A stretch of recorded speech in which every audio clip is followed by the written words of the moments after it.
Good Evening Business, le débat.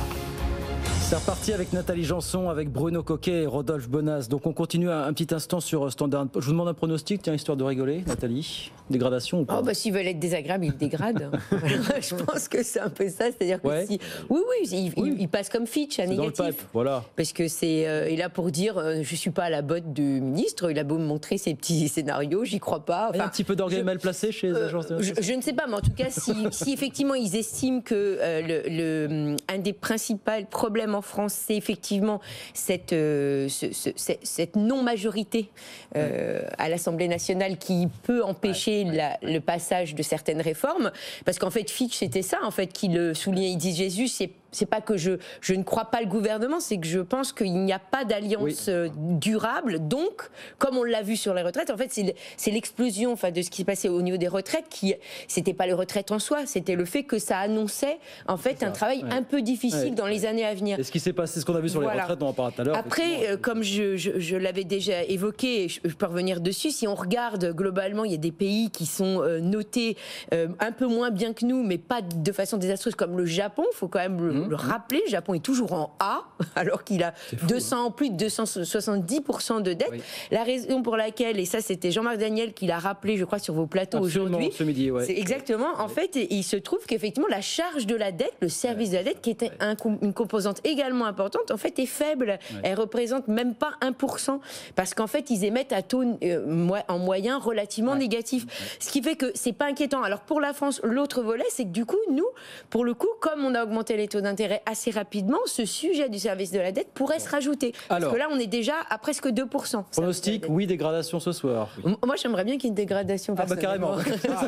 Mais non, qu'il soit en négatif, Bruno, qui s'aligne à Fitch. Pronostic pour ce soir. S'ils ne dégradent pas la France, là, dans les conditions, je ne vois pas qui vont dégrader dans les pays comparables dans les mois à venir. Alors oui et oui. Alors moi, je pense que oui. Si c'est non, Bruno Le Maire aura été très fort, parce qu'il est énormément reçu, il leur a expliqué, il leur a fait la danse du ventre. Donc si on garde ce AA classique et qu'on passe pas à moins, c'est qu'on a été... Il en récoltera les fruits politiques. En tout cas, je vous disais tout à l'heure, on parle beaucoup des agences de notation.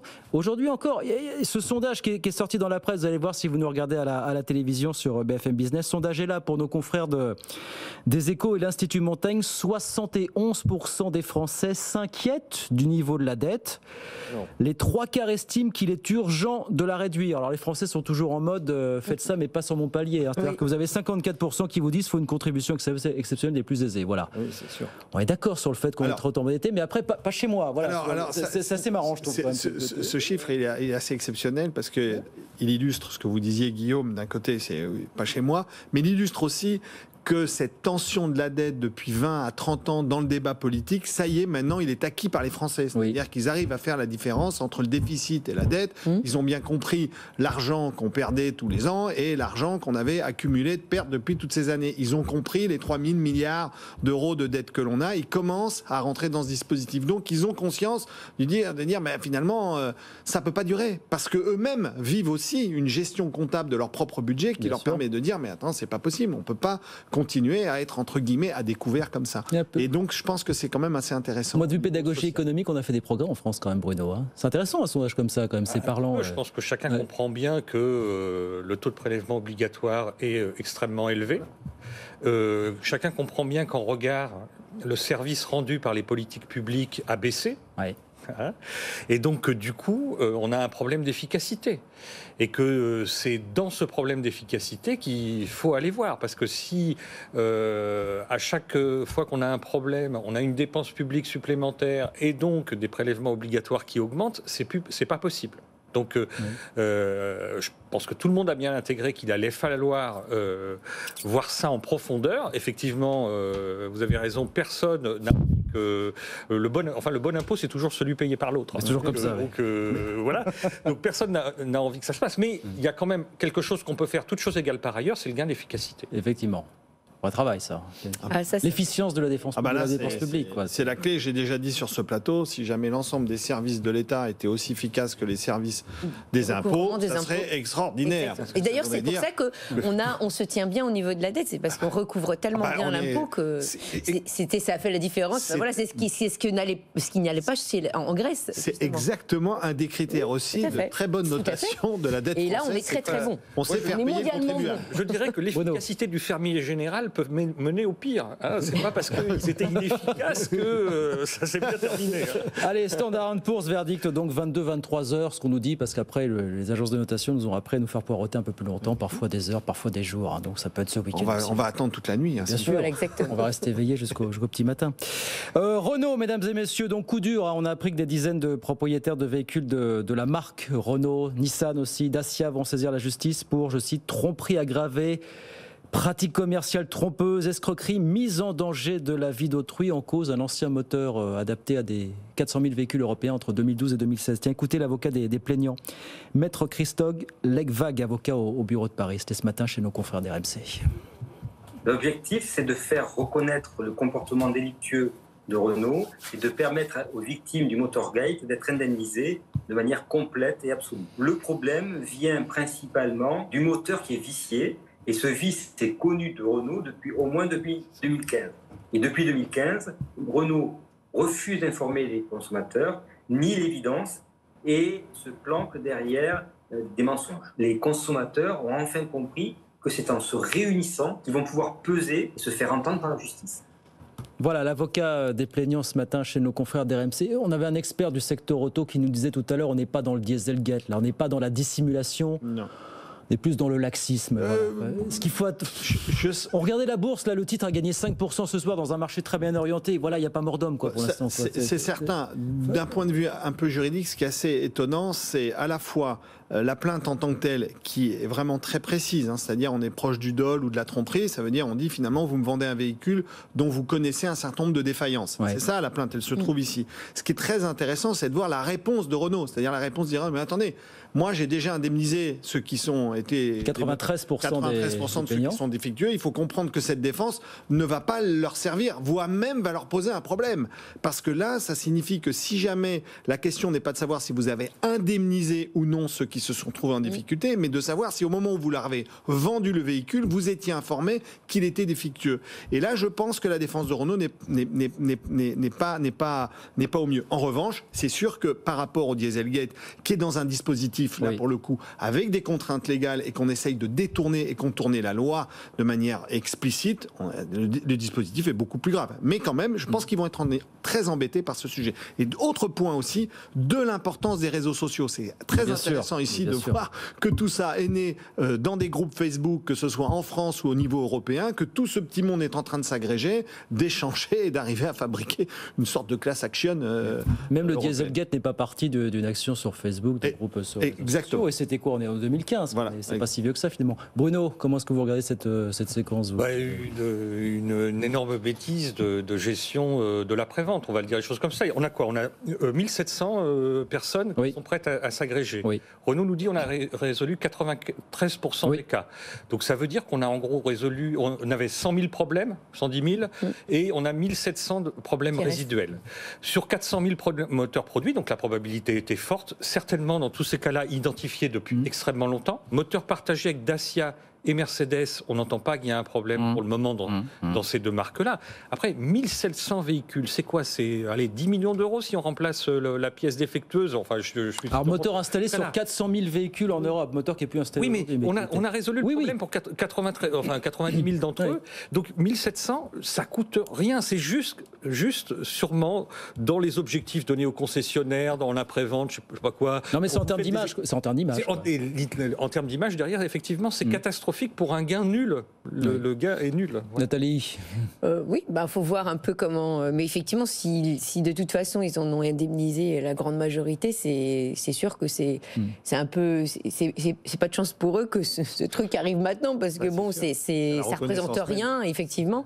Et en fait, ça aurait dû être géré avant, quoi. Donc, Rodolphe, pour rebondir sur ce que disait Bruno, c'est vraiment aussi de la mondialisation. Vous savez, on a beaucoup vanté le dispositif Renault-Nissan avec cette logique quasiment globale de la construction des véhicules planétaires, j'allais dire. Là, finalement, on voit que quand ça touche Renault, Dacia, Nissan, en fait, finalement, le dispositif, il est vraiment... Ça arrose tout le monde, parce que vous avez des Renault Capture, des Clio, des Dacia Duster, des Qashqai, enfin tout le monde y passe. C'est un moteur Renault qui est fabriqué en Europe depuis longtemps. Qui n'est plus fabriqué. Qui n'est plus fabriqué. Mais pourquoi ? Parce que, en fait, quand on produit un moteur comme ça, assez tôt, on identifie les défauts. Donc après, il y a des provisions qui sont faites pour prendre en charge en après-vente. Là, c'est un problème résiduel et moi, je suis qui est très monté étonné. en épingle, c'est ça qui est voilà, je suis très étonné que Renault n'ait pas dit on va régler ça tout de suite. On met 10 millions sur l'affaire et on n'en parle plus. Oui. Et donc du coup, si ça s'est produit dans plein de concessionnaires, il est probable que ce soit une décision d'un relativement bas niveau hiérarchique comptable, voilà. Et donc c'est un peu bête, voilà. Et qu'on se soit dit, finalement, le traitement individuel vaudra mieux que de lancer un dispositif massif. Mais parfois, dans ces logiques, il vaut mieux se couper la main que le bras. On verra. En tout cas, on le disait, pas d'incidence sur le titre Renault. Loin de là, on va le voir si vous nous regardez à la télévision. Le titre des Renault bonnes nouvelles par ailleurs.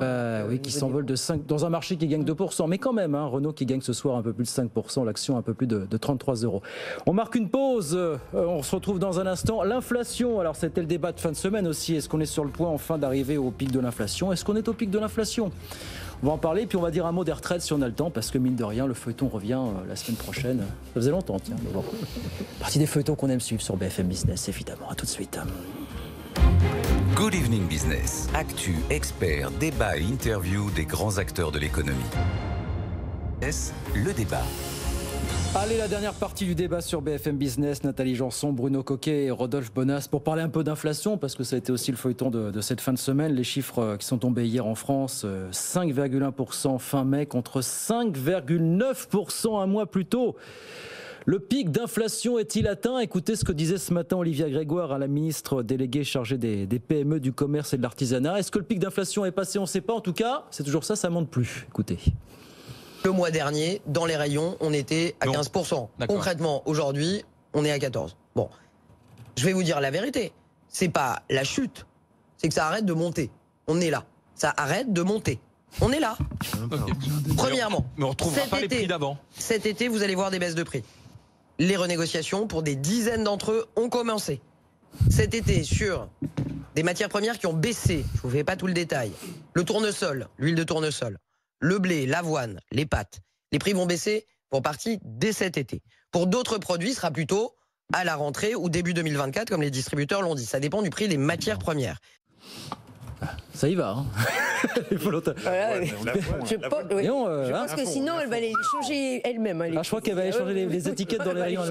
Non, ce qu'elle dit pas, c'est, elle dit effectivement ça baisse sur le blé, sur l'huile d'olive. Ce qu'elle dit pas, c'est ce que nous disent les fournisseurs pour dire attendez, minute papillon, tout va pas baisser et tous les prix vont pas baisser, parce que les fournisseurs disent le sucre ça baisse pas, les fèves de cacao ça baisse pas, l'huile d'olive ça baisse pas, du tout. le verre ça baisse pas, le plastique ça baisse pas. Donc la détente c'est pas pour tout de suite, quoi. Non, c'est pas forcément pour tout de suite. Après il y a le temps de la négociation, bien sûr, qui va mettre entre 2 et 3 mois le temps que les stocks s'opèrent.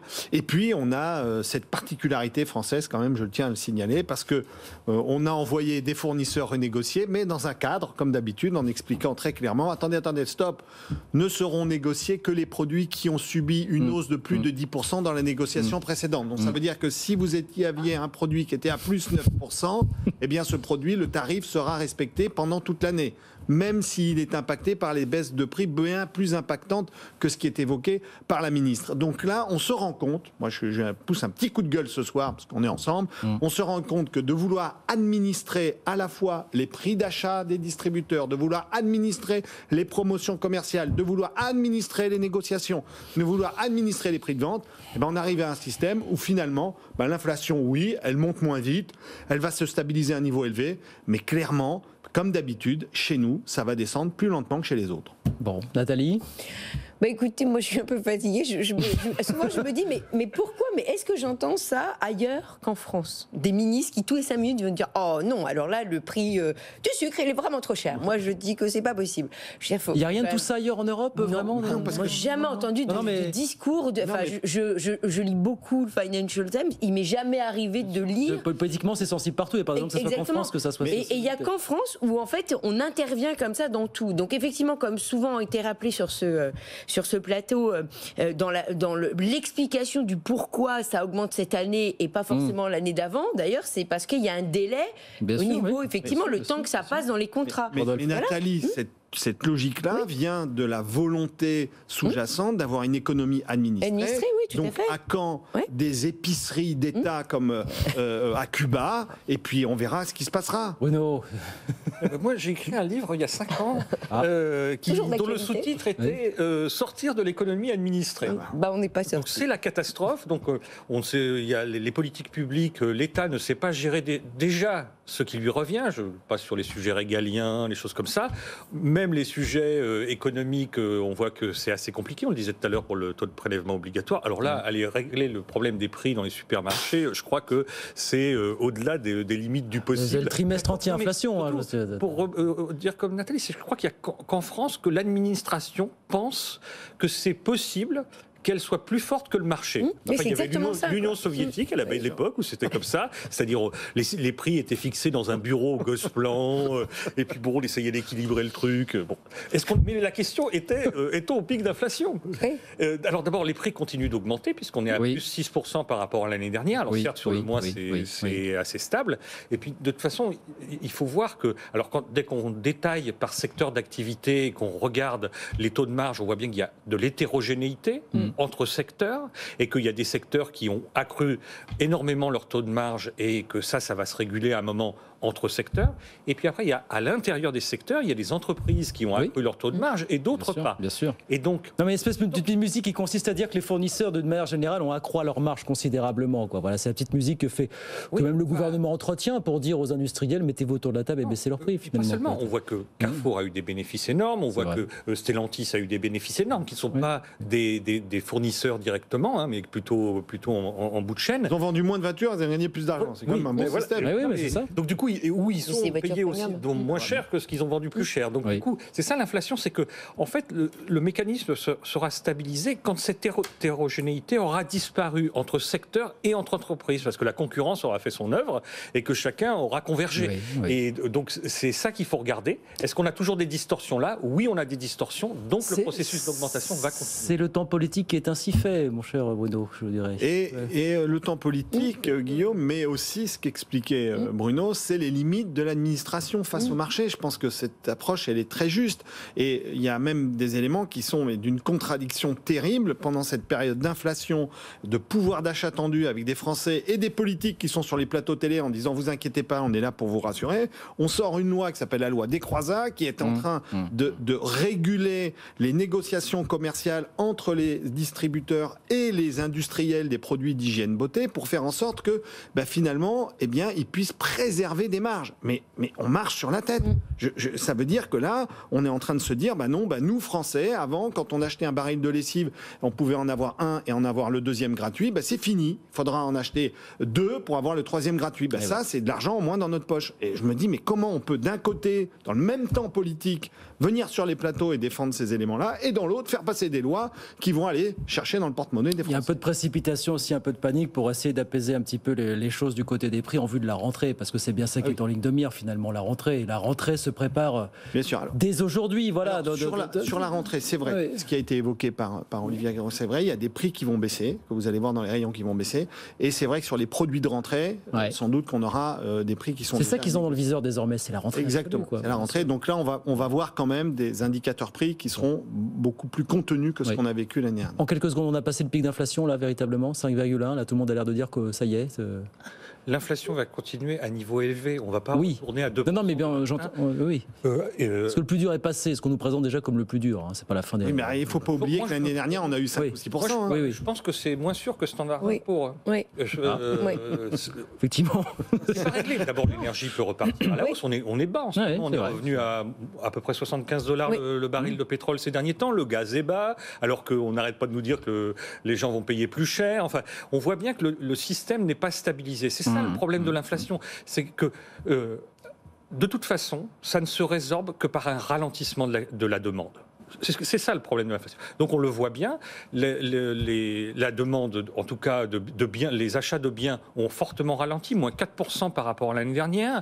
Et donc du coup, la récession, enfin l'Allemagne est en récession, on voit bien que ça ralentit fortement. Si ça continue de ralentir, effectivement l'inflation va ralentir relativement vite. D'accord avec ça, Nathalie? Il ne faut pas considérer qu'on a passé le pic de l'inflation? Non, voilà, comme Bruno, je serais plutôt, de toute façon, oui, j'ai plutôt des doutes sur exactement où est le pic. D'abord, c'est hyper compliqué de le savoir, pour les raisons qui ont été évoquées, parce qu'il y a de la dispersion, parce que c'est de la diffusion, l'inflation. Donc, il faut le temps qu'effectivement, à travers les différents secteurs, ils n'ont pas tous le même timing. Donc, effectivement, il faut prendre ça avec des pincettes.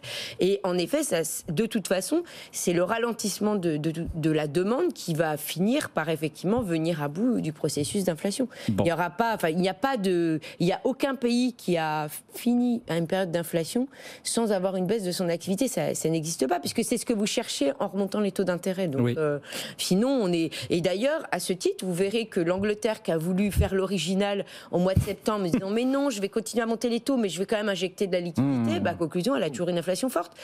On peut pas, ça n'existe pas de faire les deux mouvements contradictoires. Donc, voilà. J'ajouterais à ce et en n'augmentant pas les salaires. Oui. C'est ça aussi qui ralentit l'activité.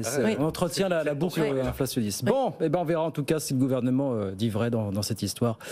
Pic d'inflation est-il passé ou pas? La question reste entière. C'est terminé pour ce soir. Merci beaucoup Nathalie Janson, professeure d'économie à Neoma Business School, Bruno Coquet, docteur en économie, chercheur associé à l'OFCE, et Rodolphe Bonas, PDG d'Aristide Retail Technologies.